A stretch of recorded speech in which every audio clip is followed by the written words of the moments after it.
ఇప్పుడు నువ్వు తీన్మార్ మల్లన్న ఏం ఫోన్పే గూగుల్ పేలో డబ్బులు కొట్టించుకున్నాడు అనుకుందాం. PhonePe,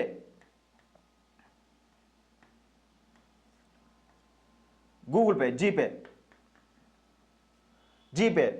PhonePe, GPay account number, PhonePe, GPay మనకు అందరికీ తెలిసిన విషయం. ఫోన్పేలో ఎంతవరకు కొడతారా? ఫోన్పేలో ఎంతవరకు కొడతారు?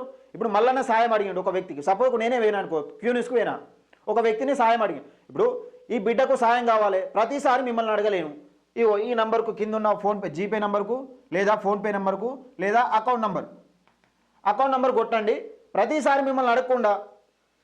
ఇప్పుడు వ్యక్తికి సపోజ్ నేను వేనా ఒక 1000 రూపాయలు నాకు అవసరం ఉన్నది, సరే ఒక 1,00,000 రూపాయలు అనుకుందాం, ఒక 60,000 అనుకుందాం, 60,000 కొట్టుర్రు అంటే 60,000 కొడతారు. ఎట్లా కొడతారు? ఎట్లా పాసిబుల్ అయితే చెప్పండి? ఇష్టంతో కొట్టిన పైసలు ఇవ్వండి, ఇష్టంతో జీపే ద్వారా కానీ ఫోన్పే ద్వారా కానీ అకౌంట్ నెంబర్ కానీ ఎన్ని లక్షలు కొడతారా ట్రాన్స్ఫర్? ఆన్లైన్ ట్రాన్సాక్షన్ కదా ఇప్పుడు ప్రతి ఒక్కటి. ఫోన్పే నెంబర్ దీనికి అకౌంట్ నెంబర్ ఉంటుంది, గూగుల్ పే నెంబర్ దీనికి అకౌంట్ నెంబర్ ఉంటుంది, దీనికి అకౌంట్ నెంబర్ డైరెక్ట్ ఇచ్చిండు, అక్కడ ఎన్నికల అఫిడవిట్లో కూడా అకౌంట్ నెంబర్ ఉంటుంది కదా. ఇప్పుడు మల్లన్న అకౌంట్లో మల్లన్నకు ఒక అకౌంట్ ఉంటుంది, దానికి అకౌంట్ నెంబర్లో ఎంత అమౌంట్ ఉన్నది అనేది మీకు తెలియని విషయం కాదు. మీరు ఎందుకు తీయలేకపోతున్నారు? మరి ఈ ట్రాన్సాక్షన్స్ ఎందుకు తీయలేకపోతున్నారు?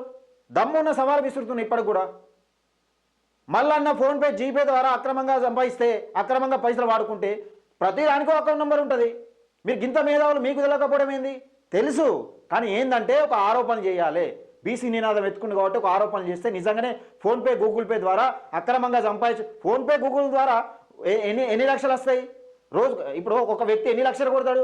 సపోజ్ నేనే పెట్టిన అనుకో, ఈ బిడ్డకు సాయం చేయండి, ఈ బిడ్డకు సాయం చేస్తాను అనుకున్నది మీ అవసరమైన మీకు ఎంతో కొంత కొట్టండి. ఎంత కొడతావు? ఓ 50 రూపాయలు, 100 రూపాయలు, 200 కొడితే మ్యాక్సిమం ఎంత కొడతారు? ఒక 500 కొడతారా?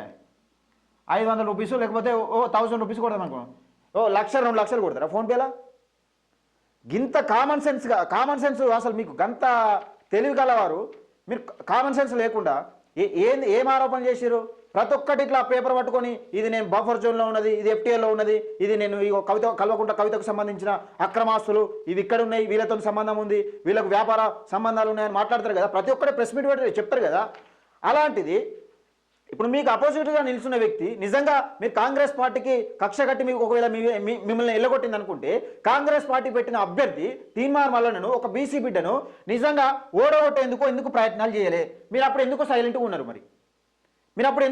ఉన్నారు?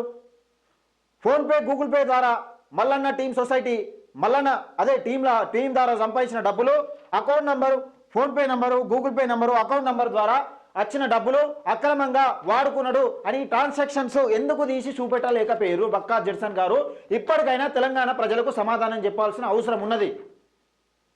మీరేదో రంగనాథ్ విన కొట్లాడుతున్నానో, లేకపోతే బఫర్ జోన్ బాధితుల గురించి కొట్లాడుతున్నానో, లేకపోతే చెరువు కబ్జాలలో ఇల్లు కట్టిన ఆ ఫ్లాట్లు కొనుక్కున్న వాళ్ళ గురించి కొట్లాడుతున్నానో కాదు నా బాధ.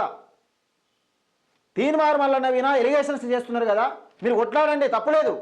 ప్రతి ఒక్కటి ఆధారాలు చూపించి కొట్లాడే బక్కా జడ్సన్ ఈరోజు ఎందుకు తీన్మార్ మల్లన్నకు సంబంధించిన ఆరోపణలు లేని ఆధారాలు లేని ఆరోపణలు చేస్తున్నాడు?